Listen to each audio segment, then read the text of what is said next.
오늘은 엘리 가정에서 배우는 부모의 역할과 책임이라는 제목으로 말씀을 함께 나누려고 합니다. 사실 한 달 전부터 교회 앞에 이제 광고가 나갔었는데, 이제 다음 주부터 이제 교육부 교육자들이죠. 이제 돌아가면서 한 주씩 이제 가정에 대해서 생각하고, 또 저희 교회에 있는 교육부들을 생각하면서 이제 교육부 특강을 준비하기로 했습니다. 아마도 주부를 통해서 여러분들이 어떤 주제가 있는지 좀 보셨을 텐데, 큰 주제는 이제 그리스도인의 양육에 대한 부분이에요.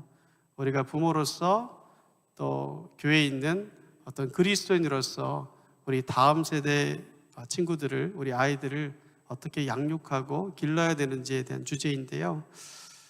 다음 주부터 갑자기 또 그 얘기를 하면 좀 이상할 것 같아가지고 제가 오늘 한 주 전에 워밍업 한다는 차원에서 좀 비슷한 주제를 가지고 여러분과 함께 얘기를 하려고 합니다. 오늘은 엘리 가정을 통해 가지고 우리가 부모로서 또 교회의 어떤 어른으로서 어떻게 다음 세대들을 바라보아야 되는지에 대해서 얘기를 할 거고요. 다음 주에도 제가 하거든요. 다음 주에는 말씀을 가지고 우리가 부모로서 자녀들을 어떻게 양육하고 또 길러야 되는지에 대해서 이야기를 하겠습니다. 오늘은 이제 엘리 가정에 대해서 우리가 좀 보려고 하는데요. 여러분, 구약시대에서 구약시대의 역사가 굉장히 길잖아요. 그 긴 역사 가운데서 이스라엘 백성들이 타락하고 가장 그들의 삶이 영적으로 추락한 때가 언제인가를 묻는다면 단연코 아마도 사사시대라고 말할 수 있을 것 같습니다. 왜냐하면 사사시대는 왕 대신 하나님이 있는데, 그 하나님을 우리가 섬겨야 되는데 왕 대신 하나님을 버리고 모든 사람들이 그 왕의 자리에 올라가 가지고 자기의 소견에 오른 대로 행동하고 자기가 원하는 대로 살았던 시대가 사사시대였기 때문입니다. 이스라엘 백성들에게 하나님은 출애굽의 은혜를 베푸셨죠. 그리고 가나안을 그들 가운데 주셨습니다. 그러한 하나님의 은혜들은요, 사사시대 가운데서 이스라엘 백성들에게 그런 이야기들은 아득한 먼 옛날의 이야기가 되었을 뿐이었고, 또한 그들은 더 이상 하나님을 그 시대 가운데 찾지 않았습니다. 그리고 이로 인해서 그들이 영적으로나 도덕적으로 또 윤리적으로 나락에 떨어지고 바닥에 추락한 상황인 그런 시대가 바로 사사시대였다라고 볼 수가 있습니다. 그런데 그런 사사시대가 이스라엘 백성들 가운데, 역사 가운데 가장 타락했다라고 말할 수 있는 그런 사사시대가 어떻게 시작되었는가를 우리가 생각해 볼 필요가 있습니다. 어떻게 시작되었는가라고 생각을 해보고 성경을 찾아보면 우리는 한 가지 결론을 알 수가 있습니다. 그게 뭐냐면, 성경은 뭐라고 얘기하냐면 세대와 세대 사이에 믿음의 유산이 잘 전수되지 않았기 때문에 그로 인해서 사사시대가 시작되었다라고 성경 말씀은 이야기를 해주고 있습니다. 가나안 정복 전쟁을 이끌었던 여호수아가 있었죠. 그리고 여호수아와 함께했던 세대가 있었습니다. 그 세대들은요, 누구보다도 하나님을 잘 알고 있었습니다. 그런데 문제는 이 여호수아가 죽은 다음에 문제가 발생합니다. 여러분, 성경에 있으시면 사사기 2장 10절 말씀을 한번 찾아보시기 바랍니다. 사사기 2장 10절 말씀을 보면 이런 말씀이 나옵니다. 굉장히 중요한 말씀입니다. 그 세대의 사람도 다 그 조상들에게 돌아갔고 그 후에 일어난 다른 세대는 여호와를 알지 못하며 여호와께서 이스라엘을 위하여 행하신 일도 알지 못하였더라 라고 얘기합니다. 여기 보면 여호수아 다음에 일어난 세대를 특별히 뭐라고 얘기하냐면 다른 세대다라고 얘기합니다. 그러니까 다음 세대라고 얘기하지 않죠. 다른 세대다라고 얘기하고 있고, 이 말의 뜻은 무엇인가 하면 여호수아 세대, 즉 앞 세대와는 뭔가가 다르다는 의미를 가지고 있습니다. 그렇다면 새로운 세대, 무엇보다 앞의 세대, 부모의 세대와는 무엇이 달랐을까요? 추가적으로 설명이 나오죠. 그 다른 세대는 여호와를 알지 못했다라고 얘기합니다. 그리고 여호와께서 이스라엘을 위하여서 행하신 일도 알지 못했다라고 어떤 면에서 다른지를 설명을 잘 해주고 있습니다. 사실 여러분 굉장히 충격적인 말씀입니다. 왜냐하면 방금 몇 절 앞만 보더라도 바로 윗세대만 하더라도 여호수아와 함께했던 윗세대는 여호와를 섬겼다라고 말하고 있는데, 이 새로운 세대 여호수아 다음의 세대는 여호와를 알지 못했다라고 말하고 있기 때문입니다. 물론 여기서 알지 못했다라는 것은요, 정말 그 세대가, 다른 세대가 하나님을 지식적으로 알지 못했다는 뜻은 아닙니다.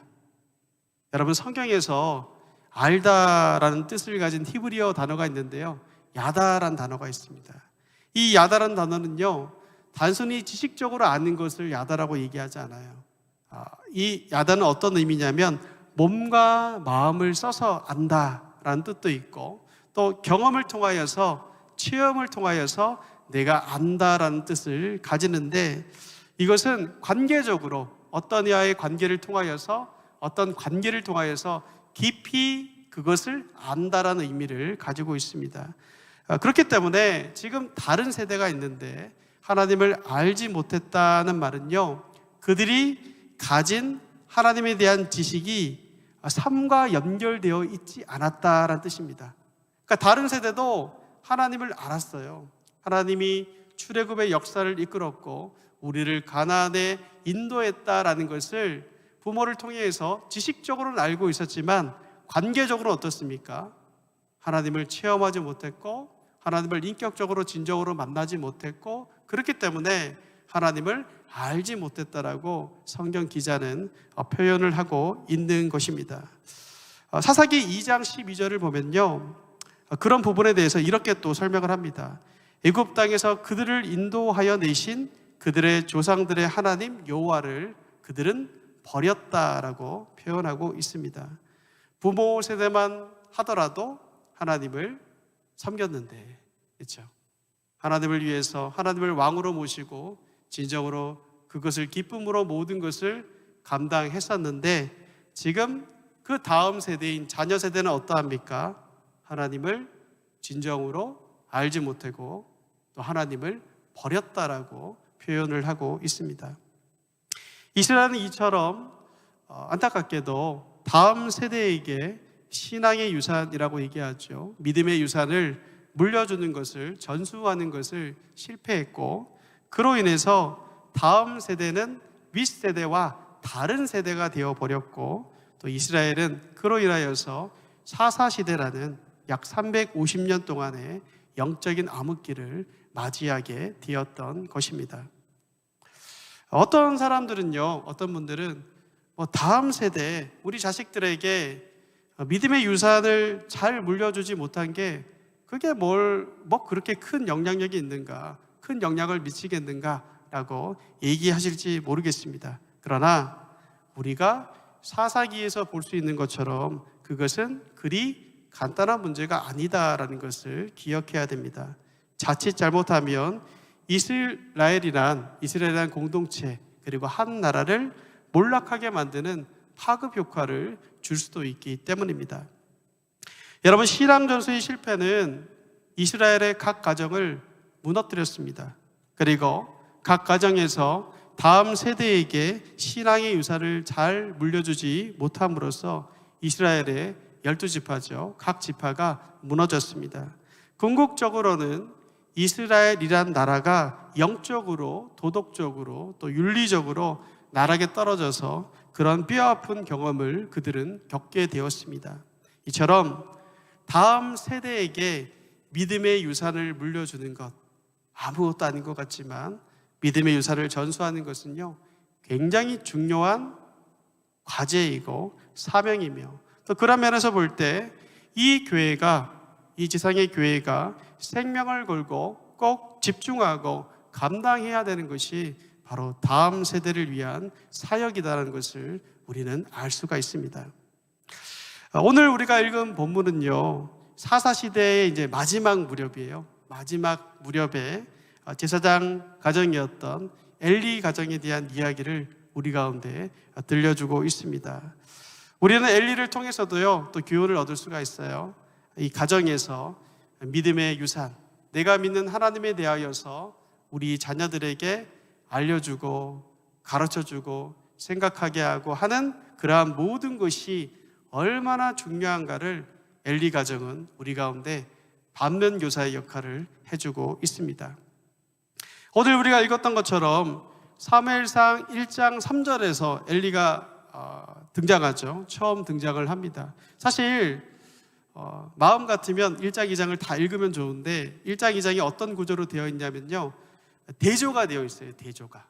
제사장 가문인 엘리 가정이 있고요, 또 이 가문 말고도 사무엘을 태어나게 하는 한나와 엘가나의 가정이 있습니다. 이 가정이 대조가 되고 있어요.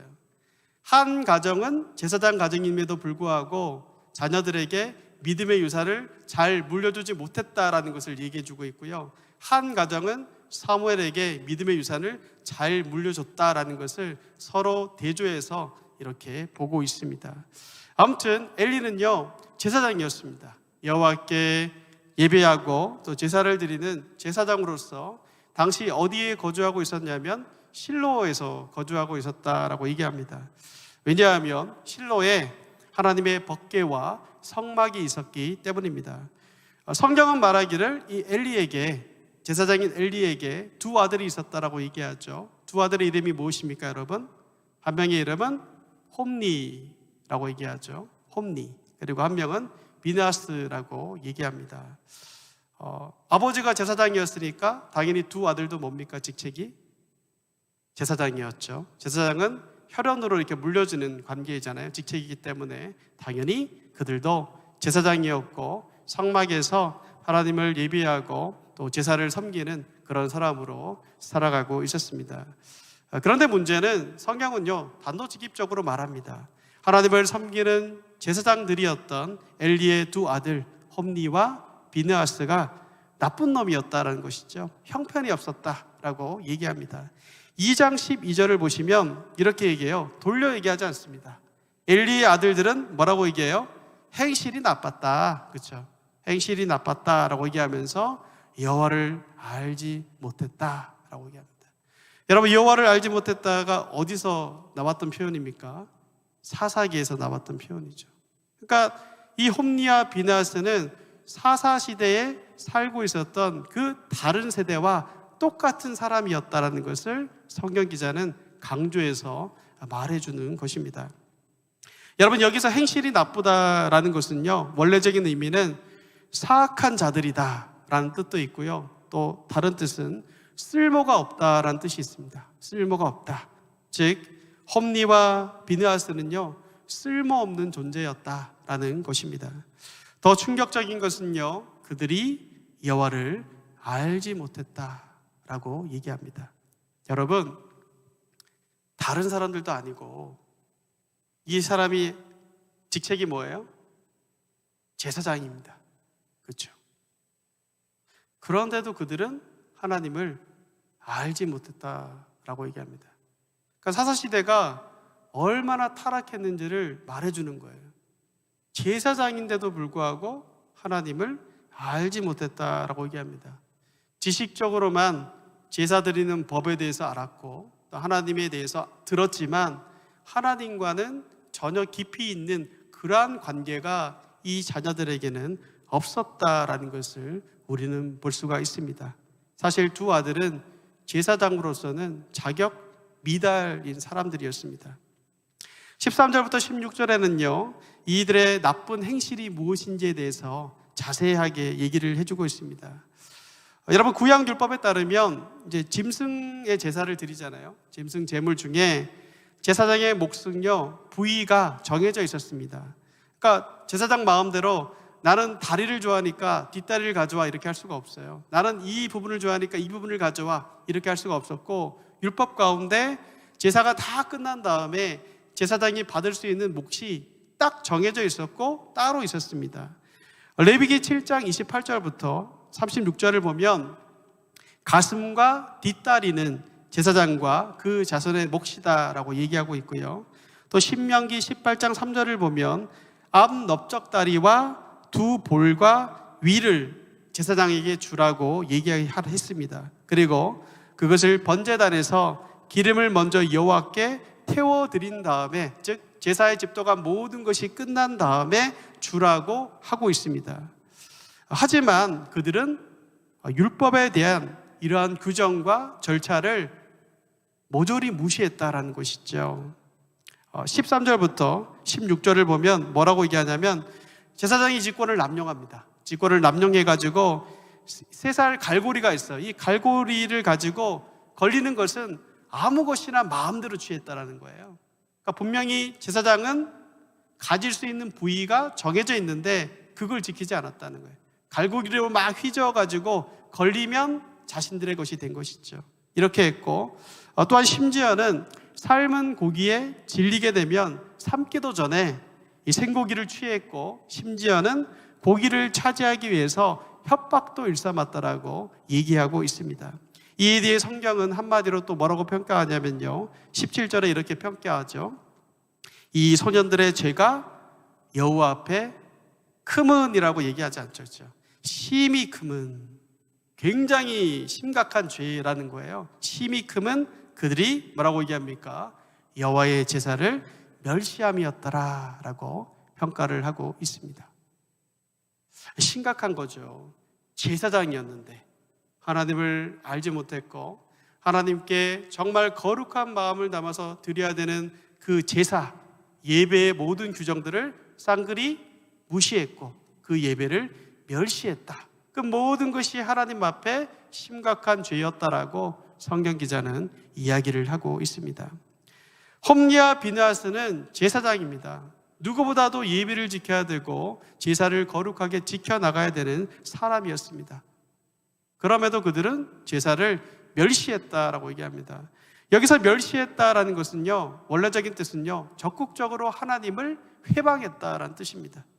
하나님의 사역에 최선봉에 서가지고 생명을 다해서 충성을 다해서 그렇게 해야 되는 사람들인데 오히려 그 하나님의 사역을 회방하고 있었다고 얘기하고 있는 것입니다. 홈리와 비느하스의 삶이 참 역설적이었다라는 것을 우린 볼 수가 있는 것이죠. 이러한 사실도 놀라운데 여기서 더 놀라운 사실이 하나 더 있습니다.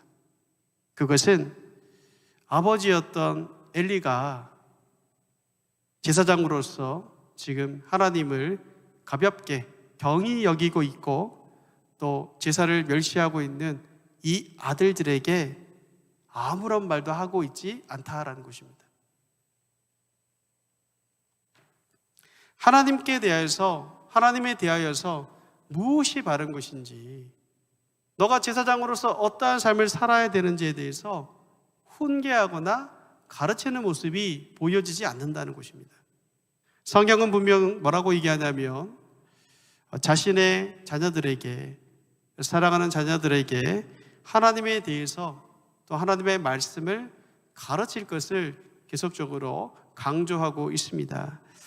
여러분 너무나 잘 아는 말씀인데 신명기 6장 6절 말씀하고 6장 7절 말씀이 있습니다. 이렇게 얘기하거든요. 오늘 내가 내게 명하는 이 말씀을 너는 마음에 새기고, 7절 말씀입니다. 7절 말씀 한번 같이 한번 읽어볼까요? 자, 한번 띄워주시겠어요? 6장 7절, 신명기 6장 7절입니다.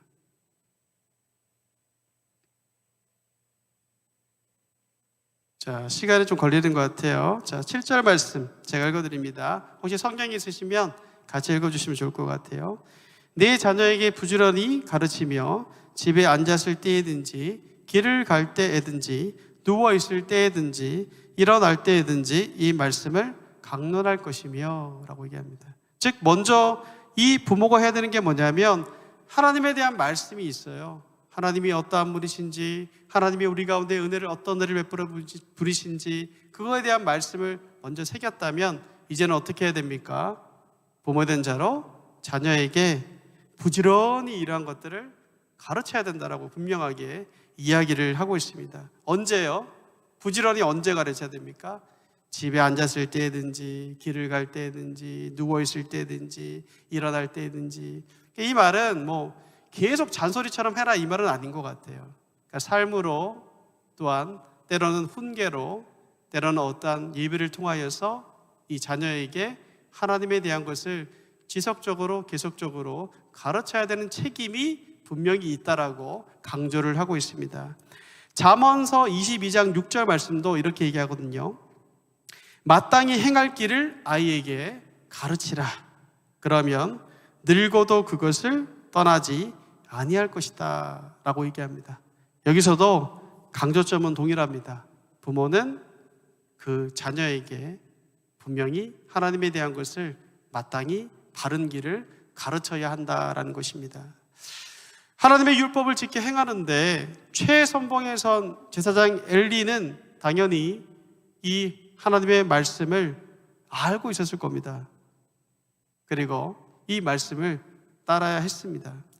자녀들이 지금 올바른 길로 가지 못하는 걸 볼 때 그들에게 바른 길이 무엇인지, 하나님이 이것에 대해서 어떻게 생각하시는지를 정확하게 말해주고 훈계를 해야 했습니다. 그럼에도 여기서 그런 자식들을 엘리가 훈계하고 책망하고 마땅히 제사장으로서 행할 길을 가르쳤다, 지도했다라는 기록은 없습니다. 이때에 아버지인 엘리가 마땅히 이 자녀들에게 하나님께로 바르게 인도하기 위해서 어떤 훈계가 필요하지 않았을까 생각을 해봅니다. 이러한 과정 환경 속에서 홈리와 비느하스의 죄악은요 더욱더 심각해집니다. 앞에서 그들이 영적인 타락의 모습을 보여주고 있다면 이제는 도덕적으로도 윤리적으로도 나락에 떨어진 모습을 보여줍니다. 좀 건너뛰어서 2장 22절을 보면 이렇게 얘기해요. 엘리가 매우 늙었더니, 그러니까 시간이 조금 지난 것 같아요. 그 앞에 부분보다는 좀 시간이 지나서 그의 아들들이 온 이스라엘에게 행한 모든 일, 이것은 앞에 걸 얘기하는 거죠. 재물을 함부로 취하는 것, 예배를 가볍게 여기는 것, 이런 걸 얘기한다면 그 뒤에 추가적으로 죄가 추가됩니다. 회막문에서 수종드는 여인들과 동침하였음을 들었다라고 얘기합니다. 이것은 이 홈리와 비느하스 이 아들들의 죄악이 극에 치달았다라는 것입니다. 이때 드디어 엘리가 이제 자식을 꾸짖는 장면이 뒤에 조금 나와요. 그러나 그의 꾸지람은 전혀 효과가 없었습니다. 아버지로서의 이 권위가 아들들에게 통하지가 않습니다. 때가 너무 늦은 것이죠. 이 훈계의 때가 너무 늦은 것을 가지고 25절 하반절은 이렇게 얘기합니다. 그들이 자기 아버지의 말을 듣지 아니하였으니 이는 여호와께서 그들을 죽이기로 뜻하셨음이니라 라고 얘기합니다. 하나님의 무시무시한 심판이 두 아들들에게 그리고 그 가문에게 임하고 있었던 것을 우리는 확인해 볼 수가 있습니다. 우리가 한번 생각해 볼 필요가 있습니다. 왜 이 엘리 제사장은 이 홈리와 비느하스가 잘못한 것을 알고 있었음에도 불구하고 그들의 제사장으로서 올바른 삶을 살고 있지 못하다는 것을 알면도 불구하고 왜 올바른 길을 가르쳐주지 못했고 훈계를 하지 못했던 걸까요? 그 이유가 우리가 좀 궁금해집니다. 27절부터 보면 하나님께서 어떻게 하시냐면 한 선지자를 세웁니다. 한 선지자를 세워가지고 엘리 가문을 향한 심판의 메시지를 전해줍니다. 먼저는 뭐라고 얘기하냐면 이렇게 얘기해요. 하나님께서 너희를 애굽에서 건지셨고 여러 지파 중에서도 너희를 특별히 제사장으로 세웠지 않느냐, 그러한 복을 너희가 받았지 않느냐라고 먼저 말합니다. 그런 다음에 이렇게 말씀하세요. 29절입니다. 2장 29절 보시면 이렇게 얘기합니다. 너희는 어찌하여 내가 내 처소에서 명령한 내 재물과 예물을 밟으며 라고 얘기합니다. 그 다음 게 중요해요. 그 내용이 뭐라고 얘기합니까? 내 아들들을 나보다 더 중히 여겨 라고 얘기하죠. 내 아들들을 누굴 얘기하는 거예요? 내 아들들은 홈리와 비느하스를 얘기하는 거죠. 나보다라고 얘기하는데 여기서 나는 누굴 얘기하는 거예요? 하나님을 얘기하는 거죠. 그러니까 홈리와 비느하스를, 네 자식을 하나님보다 더 중히 여겼다라는 것이죠. 중히 여겨 내 백성 이스라엘이 드리는 가장 좋은 곳으로 너희를 살찌게 하느냐라고 얘기합니다. 우린 여기서 엘리가 자녀들에게 훈계하지 못하고 정도로 걸으라고 얘기하지 못하고 쓴소리라고 할 수가 있겠죠. 그런 쓴소리로, 아버지로서의 어떤 쓴소리를 하지 못한 근본적인 이유를 알 수가 있습니다. 그게 무엇입니까? 엘리가 자녀들을 너무 많이 사랑했기 때문입니다. 여러분, 아비가 사실 부모가 자식을 사랑하는 것은요, 너무나도 당연한 것입니다. 그렇죠? 이상한 부모가 아니라면 자기 자식은 눈에 넣어도 아프지 않을 만큼 사랑할 수밖에 없습니다. 그건 지극히 정상이에요. 그러나 문제는 네 아들들 홈니와 비느하스를 하나님보다 더 소중하게 여긴 것이 문제가 되는 것입니다. 하나님보다 홈니와 비느하스를 엘리는 더 사랑했습니다. 여러분, 분명 우리가 좀 기억해야 되는 것은 성경은요, 하나님보다 더 사랑하는 것을 우상이라고 얘기합니다. 하나님보다 돈을 더 사랑한다면 돈이 우상이고 자신의 하나님이 됩니다. 힘을 하나님보다 더 사랑하면 권력이 자신의 하나님이 됩니다. 자녀도 마찬가지입니다. 자녀도 하나님이 나에게 맡기신 선물임을 기억하지 못하고 하나님보다 자녀를 더 사랑한다면 자녀 또한 우리에게 심각한 우상이 될 수도 있습니다. 더구나 엘리는 여러분 이스라엘의 제사장이었죠. 그렇다면 누구보다도 하나님을 가장 사랑하고 하나님을 삶 가운데 우선순위로 두어서 살아야 하는 사람이었습니다. 그러나 그는 하나님보다 자식이 더 좋은 것이고 더 사랑스러운 것이죠.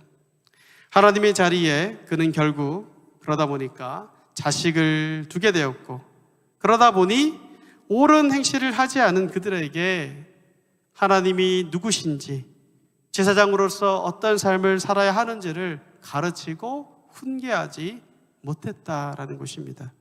자신이 가진 믿음의 유산을 자녀들에게 전해주지 못했습니다.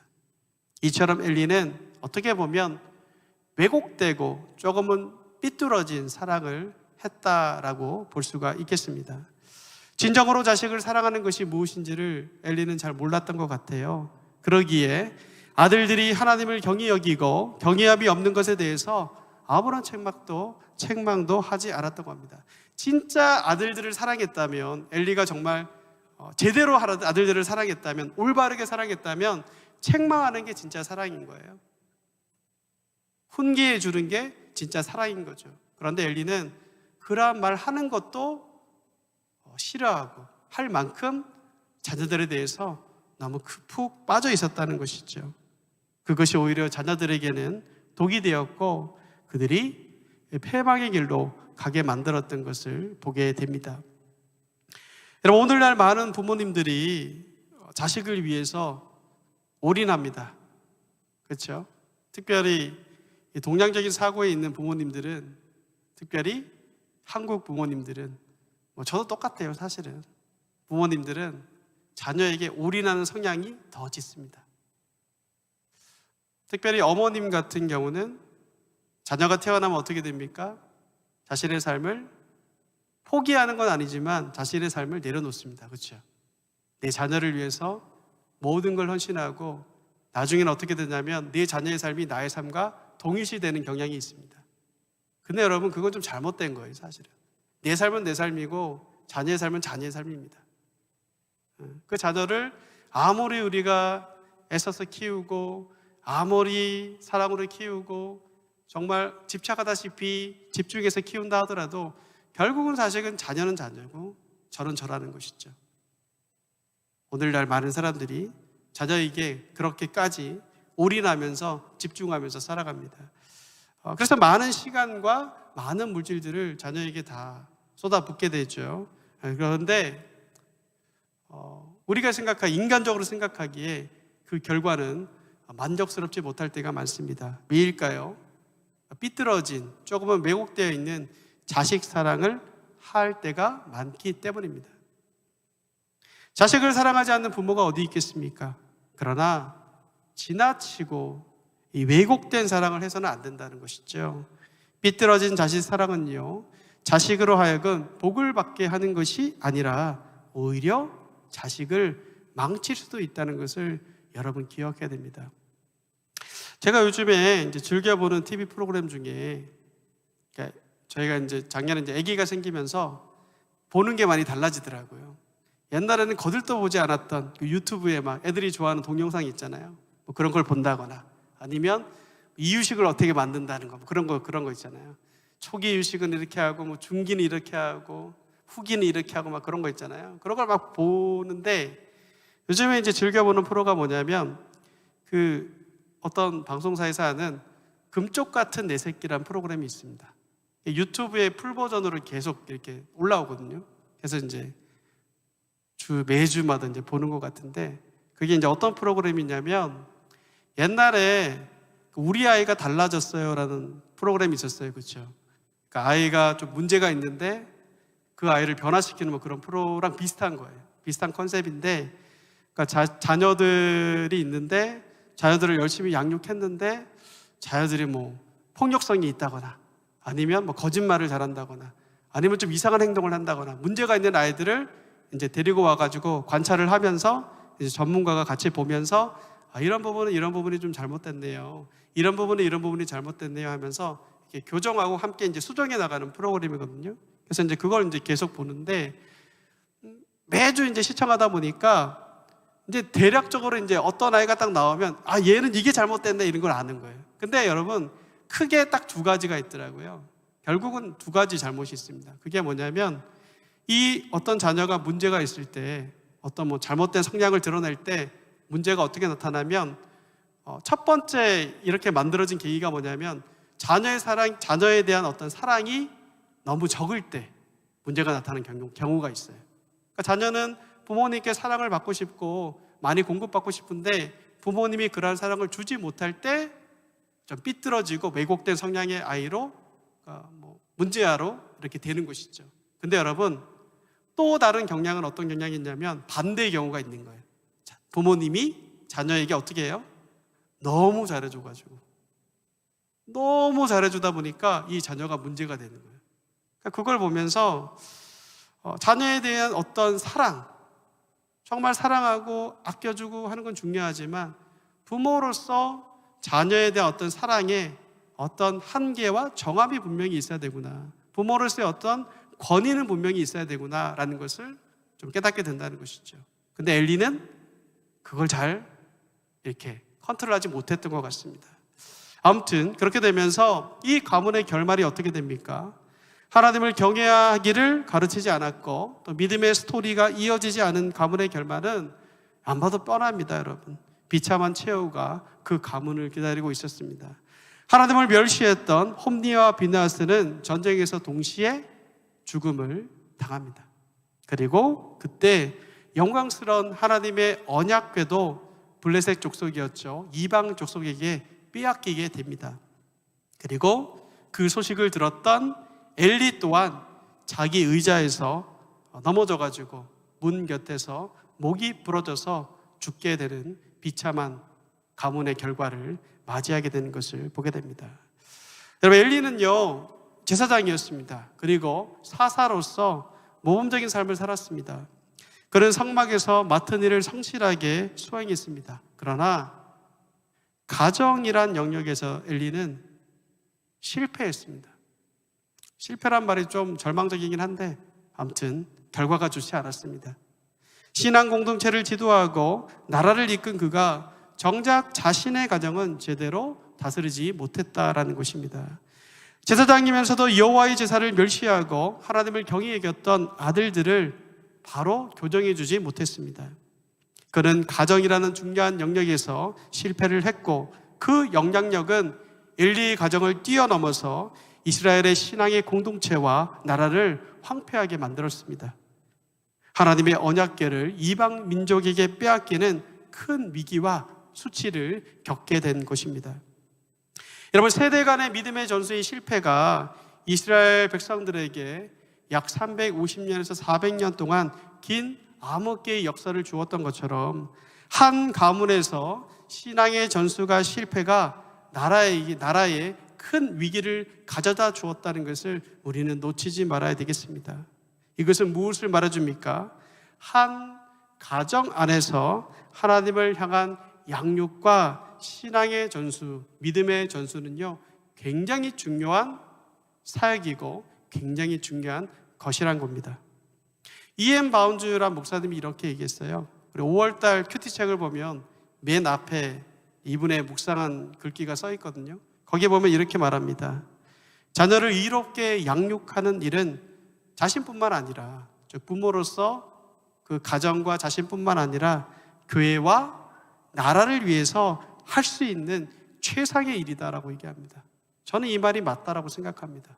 우리의 자녀를 그냥 키우는 것, 내 자식 키우는 게 뭐가 대단한가 생각하기 쉽지만 그렇지 않습니다. 내 자녀를 하나님의 사람으로 올바르게 키우는 이 일이 교회와 나라를 위해 할 수 있는 최상의 일입니다, 여러분. 그렇기 때문에 부모로서 사명감을 가지고 아이들을 양육해야 됩니다. 어떤 분들은, 여기 있는 어떤 분들은 내 자식은 대학도 다 끝났고 이제 뭐 시집장가도 가고 다 컸는데 이렇게 생각하실 수도 있어요. 그렇지만 그렇지 않습니다. 나이가 아무리 들어도 자녀는 자녀인 것이죠. 그 자녀에 대해서 계속적으로 기도를 해야 될 것이고, 또 믿음의 공동체로 우리는 한 가족을 이룬 거잖아요. 그렇기 때문에 다른 자녀들, 누군가의 어린 자녀가 있다면 그 자녀들을 위해서도 기도하고 그 자녀의 가운데 믿음의 씨앗이 잘 뿌려질 수 있도록 기도할 수 있는 그러한 마음이 우리 모두에게 동일하게 필요합니다. 여러분, 오늘 이 엘리 가정 이야기를 함께 보면서 함께 배워야 할 것이 무엇일까요? 여러 가지 적용점을 생각해 볼 수가 있겠지만 저는 세 가지를 여러분과 함께 나누고 싶습니다. 첫 번째는 지금 계속적으로 얘기했지만 자녀 양육에 대해서 부모님의 책임이 반드시 요구된다라는 것입니다. 이건 피해갈 수가 없어요, 여러분. 그 책임을 다하기 위해서는요, 우리 기독교인 특별히 부모님들은 먼저 자녀에 대한 가치관 정립부터 해야 할 필요가 있습니다. 여러분, 시편 127편 3절 말씀을 보면 이렇게 얘기하거든요. 시편 기자가 보라, 자식들은 여호와의 기업이요 태의 열매는 그의 상급이로다 라고 얘기합니다. 자세히 보시면 자식들은 나의 기업이요 부모의 기업이요 라고 얘기하지 않습니다. 그의 상급이로다, 하나님의 상급이로다. 이 말씀처럼요, 여러분, 자녀는요 결코 부모의 소유물이 아닙니다. 자녀는 하나님께서 부모님들에게 주신 선물이고 맡겨주신 유산이다라는 것을 여러분 기억해야 합니다. 그렇기 때문에 부모님은 어떤 마음으로 자녀를 길러야 되냐면 내 소유물, 내가 가진 어떤 걸로 자녀를 양육해서는 안 됩니다. 그러니까 첫 출발이 틀리면 집착하게 되고 왜곡된 사랑을 할 수밖에 없어요. 첫 출발이 어떻게 돼야 되냐면 부모님들은 자녀를 맡은 청지기로서 감사하면서 그 자녀들을 기르고 양육해야 하는 것입니다. 더 정확하게 말하면 자녀를 귀하게 여러분 기르되 귀하게 양육하되 그 자녀를 우리 가운데 허락하시고 주신 하나님의 뜻대로 이 자녀를 양육해야 합니다. 여러분, 세상의 부모님들은 자녀를 키워놓고 사회에 놓고 올바른 인간으로 교육시켰는가를 성적표, 상장, 자격증, 그리고 가지고 있는 타이틀, 또 어떤 직업군에서 우리 자녀들이 일하는지로 평가할지 모르겠지만 크리스찬의 자녀들은 다릅니다, 여러분. 세상의 어떠한 보편적인 기준, 세상적인 기준이 아니라 하나님 보시기에 기뻐할 수 있는 자녀로 우리가 길러야 한다라는 것입니다. 여러분, 아무리 좋은 직업을 가지고 아무리 좋은 학교를 나오고 아무리 많은 연봉을 받더라도 그 자녀가 하나님을 알지 못한다면 그게 무슨 소용이 있겠습니까? 그렇지 않습니까? 좀 남들보다 못한 직장을 가더라도, 또 남들보다 연봉을 덜 받더라도 그 아이 가운데 생명 대신 예수 그리스도가 있다면 그것은 성공한 양육입니다. 근데 오늘날 이 많은 그리스도인들조차도 어떤 얘기를 참 많이 하냐면, 교회 안에서도 저는 좀 안타까운 게, 물론 모든 사람이 그렇다고 생각하지는 않습니다.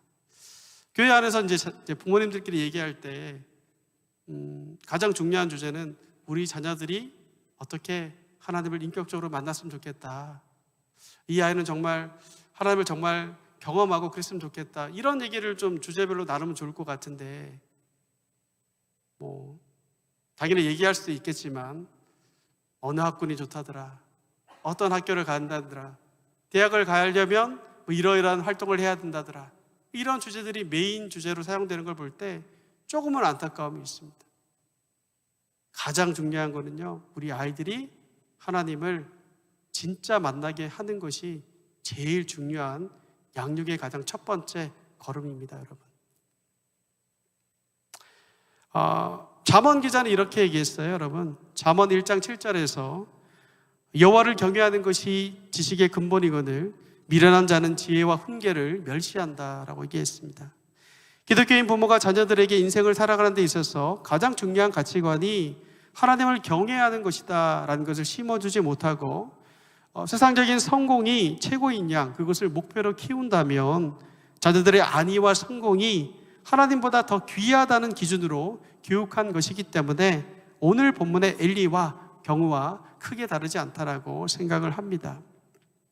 부모는 자녀들에게 무엇보다도 하나님이 어떠한 분이신지를 가르쳐야 됩니다. 그리고 자녀들이 하나님을 만날 수 있게 우리가 도와주어야 됩니다. 이게 첫 번째 부모로서 우리가 해야 될 일입니다. 두 번째는요, 엘리를 통해서 우리가 알 수 있는 건 뭐냐면 부모가 자식 사랑의 한계가 어디까지 가야 하는지를 우리 가운데 보여주고 있습니다. 여러분, 아무리 부모가 자식을 귀하게 여길지라도 하나님보다 더 귀하게 여길 때 오는 결과를 엘리 가정은 우리 가운데 보여주고 있습니다. 사사기 17장을 보면 이와 비슷한 얘기가 나오거든요. 엘리 가정과 거의 흡사한 얘기가 나옵니다. 누구 얘기가 나오냐면 미가라는 한 자녀의 얘기가 나옵니다.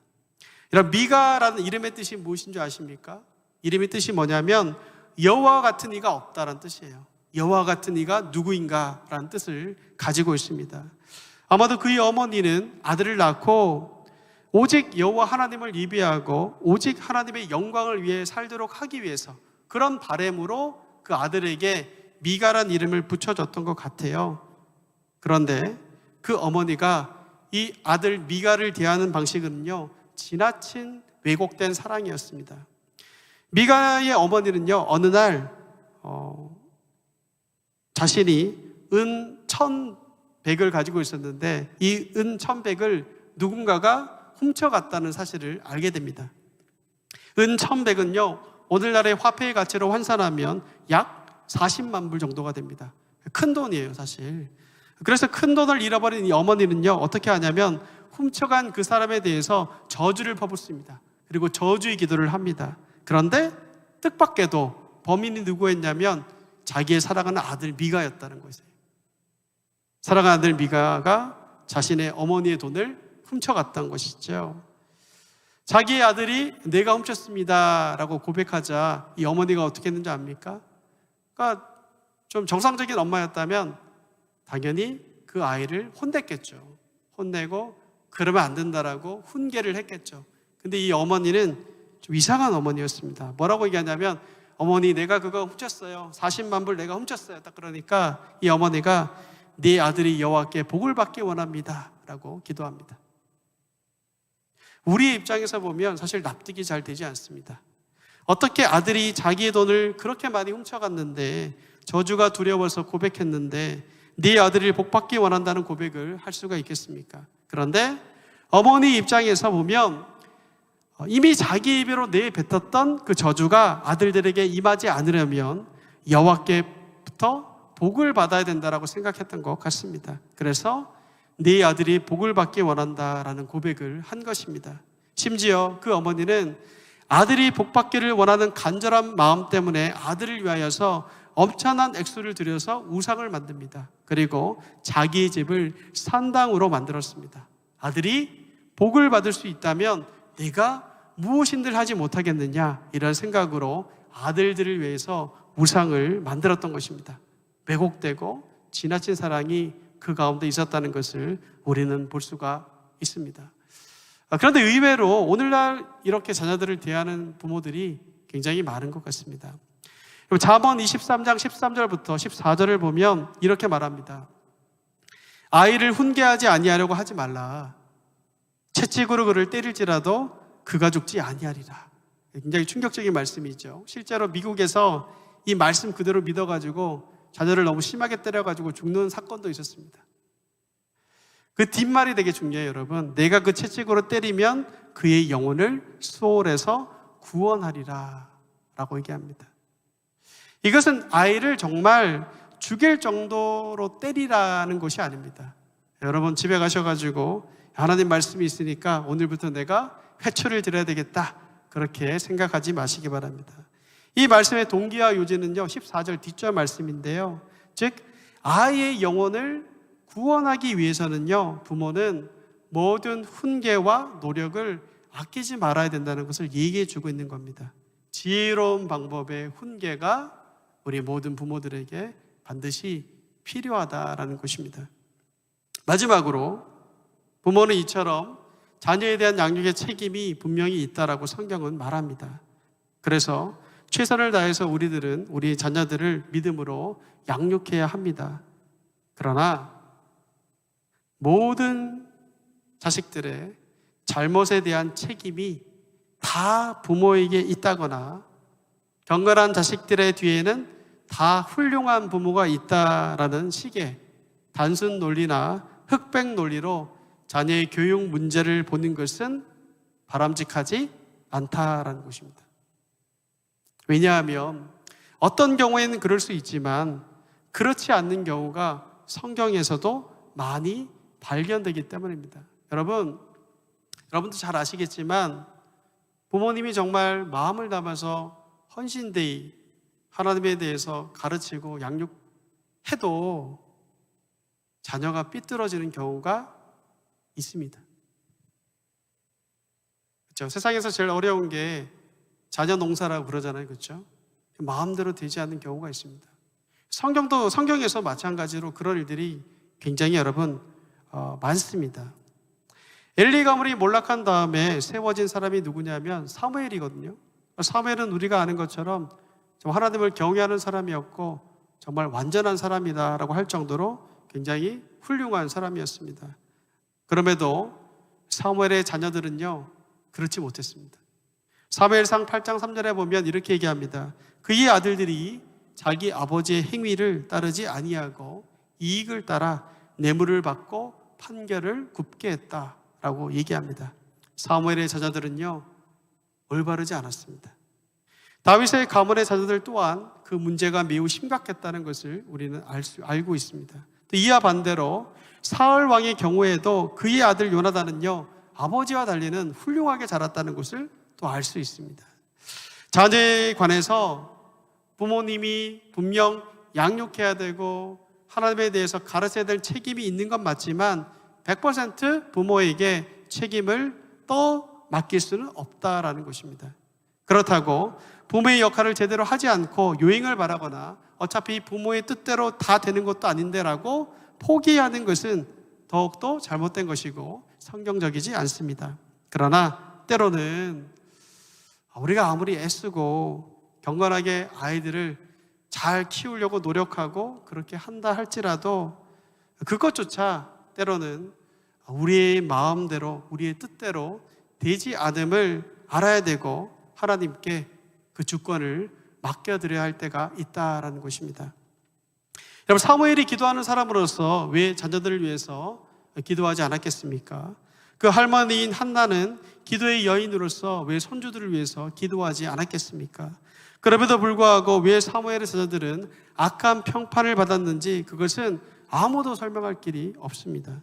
여기에서 단순히 우리가 배울 수 있는 것은요, 부모는 그 부모의 역할과 책임이 있습니다. 그에 대한 책임을 감당해야 됩니다. 그리고 자식은 자녀의 역할과 또 감당해야 될 책임과 몫이 있다는 것을 또 우리는 알 수가 있습니다. 그러므로 겉에 나타나는 어떤 결과만 보고 단편적으로 믿는 자녀의 교육과 성공의 실패를 이야기해서는 안 된다라는 거예요.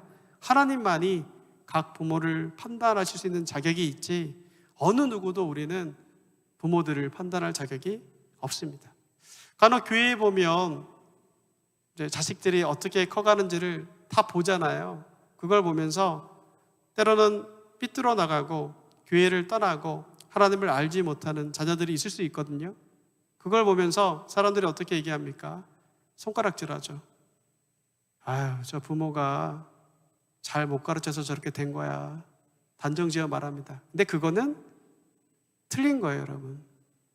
틀린 거라기보다는 그렇게 해서는 안 됩니다. 아무리 애를 쓰고 아무리 노력을 해도 안 되는 때가 있을 수 있기 때문입니다. 자식 농사만큼 어려운 농사는 없다라고 그런 말이 있습니다. 자식 농사는 마음대로 되는 것이 아닌 것 같습니다. 참 자녀를 하나님 자녀로 바르게 키우는 것이 얼마나 어려운지 모릅니다. 그렇기에 사실 궁극적으로 우리가 부모로서 할 수 있는 것은요, 결국은 하나님 앞에서 엎드리는 일밖에 없는 것 같아요. 기도할 수밖에 없는 것이죠. 말씀으로 자녀를 최선을 다하여서 내가 하나님을 경외하고 내가 하나님을 예비하는 그 삶의 모습으로 최선을 다해 우리 자녀들을 양육하고 다음 세대들을 보살피되 자녀들의 그 믿음을 위하여서 자녀들이 하나님을 정말 진정으로 경외하는 다른 세대가 아니라 다음 세대, 믿음의 세대가 되도록 항상 우리가 해야 될 건 뭐냐면 결국은 기도밖에 없다는 것이죠. 기도하고 엎드리고 하나님께 눈물의 씨앗을 뿌리는 것, 이것이 이 시대의 부모, 우리 그리스도인의 부모들이 마땅히 해야 될 것이 아닌가 생각을 해봅니다. 5월 한 달 동안 이제 오늘부터 시작해서 5월 한 달 동안 우리는 이제 가정에 대한 얘기를 할 겁니다. 그리고 자녀를 양육하는 부분도 얘기할 거고 어떻게 하면 우리가 한 가정으로서 믿음의 가정으로 자라날 수 있는가에 대한 얘기도 할 거고 또 어떤 분은 자녀의 회심에 관한 얘기도 할 것이고 그렇게 할 것입니다. 그걸 하면서 동시에 우리가 기억해야 되는 것은 함께 이 시간을 통하여서 우리 베들레헴 교회에 있는 모든 가정들이 영적인 부흥이 일어나고 또 회복이 일어나고 혹시 자녀들 가운데 예전에는 참 신앙생활 잘했는데 안타깝게 나이가 들어가면서 하나님을 좀 떠나 있고 좀 하나님과 가까이 있지 않는 자녀가 있다면 그 자녀들을 위해서 특별히 더 간절히 좀 기도하고 함께 그들의 회복을 위해서 간구하는 시간들이 우리 가운데 있기를 바랍니다. 그래서 이번 한 달 동안 가정의 회복이 있으면 좋겠고요. 또 교육부의 회복, 또 부흥의 역사 그런 일들이 일어나면 좋겠고 당장 그 일이 일어날지 않을지라도 좀 하나님에 대한 어떤 회복에 대한 기대감을 가지면서 우리 자녀를 포기하지 아니하고 그들을 위해서 간구하고 기도함으로 나아가는 저희 모든 베들레헴 교회 성도들 되기를 간절히 기도합니다. 함께 기도하겠습니다.